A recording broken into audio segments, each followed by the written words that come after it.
This exhibition, called Soles of Our Shoes, has been designed specifically by the YMCA in Scotland, and it has been brought over to Northern Ireland by the Church of Ireland and has been used several times. It is taking a non-threatening look at how we interpret and trigger thoughts about domestic abuse, and help people to understand that domestic abuse has many forms. It's thought-provoking, it's challenging as well. Do you find that people come up to you and say, yes, that does resonate, I understand what you're trying to say? Yes, indeed they do. And some people have said, I would possibly rather not visit the exhibition in my hometown. And that's why we were delighted whenever in the diocese we were able to have it in a non-threatening space. We had it in a community centre in Clogher and Monaghan, and then we moved it across to Enniskillen Library so that people can visit a common space rather than having to go into a parish space, and they can see it on their own terms. What has the reaction been like to what we see here before us? People have been really moved, and we have saved the comments from those who have left them behind us. And in fact, while I was in Enniskillen, I was stopped by one of the ladies who was viewing the exhibition, and she wanted to give me some money so that we could use it with the exhibition. And her comments were, this is a wonderful way of exposing a very unseen, in some senses, type of abuse. That's it really, isn't it? It is. is unseen, so we don't know, and we can't quantify the extent of the problem. That's exactly the issue. That is a problem. And I think the churches have been working with the Rise Up campaign for some time now across the UK under the auspices of Mothers Union, and it has helped us to bring it into a different kind of space and encourage churches and others to put up some information which can be shared and people can actually take away and use in exactly their own way.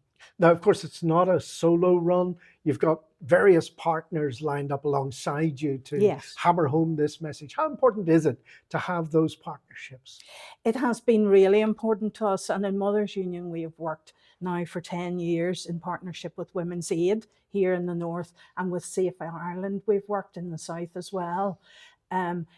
With the PSNI, in terms of our launch in Enniskillen, we had the PSNI, Women's Aid, and many other local partners who work in this area, maybe not as overtly as Women's Aid do, but certainly in the counselling that they might be doing. This is an area that they value the exposure that we're giving it. What do you think it says about Mothers Union and the Church of Ireland? We are going into an area here which we've been working in for some time. So we're experienced in this area, and obviously our clergy are pastors and counsellors. But we are thinking some people are not being reached by a church experience. So we're reaching out into a community setting. So we want the church to support us in this, but as well as that, we want to ensure that Mothers Union is seen as being active across the community in this particular way. And how important was it to have a willing band of volunteers? It was very important, because it's not that easy to pack and unpack 51 pairs of shoes. We also in Enniskillen have the support of the Policing Partnership, who gave us some funding to get the exhibition displayed in a better format and actually get the PR out for the exhibition. So to get our message out, sometimes Mothers Union sits back and we haven't got the best routes to get all of our messages across. So we work with our partners, and we're stronger together. Right. Florence, what do you make of this campaign? What do you think it can achieve?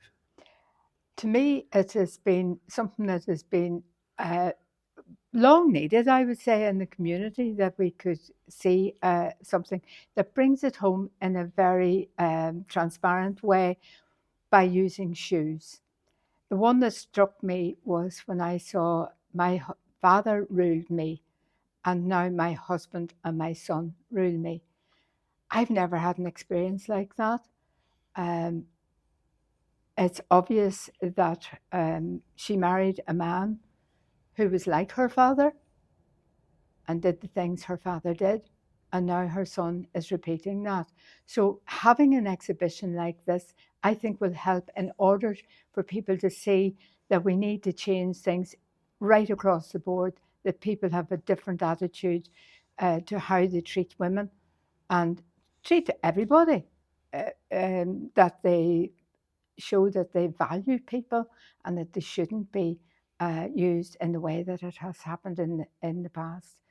It's vitally important that we reach as many people as we can, and this is one way of doing it.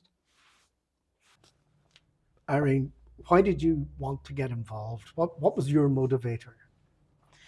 I have been involved with Mothers Union for a time, and I realise that we need to reach out to a broader audience of people so that we can get it across that we're a caring organisation and that there are hurting people in our parishes, in our community. And we need to highlight to our own parish and our community there that this is really going on in all areas, not just in big towns or housing estates that we think aren't around our country area.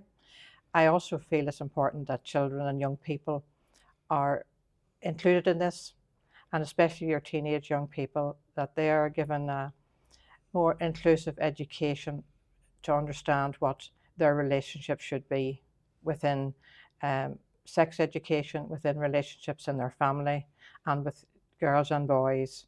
I feel that has started in some of the schools, and I think it's a great start to see that they're getting better education and better understanding of their feelings and how they react. So I do think it's a good thing to have this exhibition here and to see that children are also involved in abuse. Noreen, what encouraged you to get involved in this? Well, I found the whole thing just a whole powerful exhibition, and I actually worked like as action and outreach coordinator in our diocese in the Mothers Union. And I feel that we are doing our best to try and get this message out. And we've talked about the Rise Up campaign. And the Rise Up campaign, we're trying to make that in all of our church halls and all of our community areas where we're putting up information that people can become informed. Like, I don't know that many people that have actually left their husbands because of abuse or anything, but I was shocked when somebody my own age walked away from a situation and had suffered abuse for years, and suddenly they realised, yes, there is help and we can go out there and we can get help, but it takes time and it takes great bravery to be able to do that. And when I looked at this exhibition here, it is just such diversity of people, right from children, right through women, men of all ages, and they're all affected by this. And when you look at the little childs like the patent shoes and looked at them, they were the ones that really stood out to me. That child just looked at her shoes while she was being abused and tried to think of her nice shoes. And when you read such stories like in the papers and everything else, there really has been a real awareness. And that's what I feel that we as Mothers Union members need to get awareness out into our own church communities and into our own areas so that somebody is there to help anybody that wants to step out from their, from their suffering and really seek help and get sorted. How confident are you that this initiative will make a difference? I'm very confident in this because, as I say, 10 years ago when we started this campaign, we had about 10 people attended the event and very few people knew anything about it. So it has taken us 10 years with prayer breakfasts, church services and all different events to try and highlight the campaign. This year we decided to take it to the more public areas, as previous have said, and the response has been absolutely fantastic. Both the comments that we've received and just people talking to us and saying this is something Mothers Union needed to do and our churches need to do more of. Do you think there's a full recognition and acknowledgement, if you like, of the extent of the problem in rural communities? No. A lot of people are still hiding that. they're too afraid. Maybe they don't have the finances to be able to leave in a abusive relationship, or the shame of it, and they're just putting up with that for years to come. And maybe as children grows up and maybe moves away from home, they have the confidence then to make the move and to actually get out of relationship. But yeah, it's very much still under cover. And it causes such anguish Yes. and pain. Yes, exactly.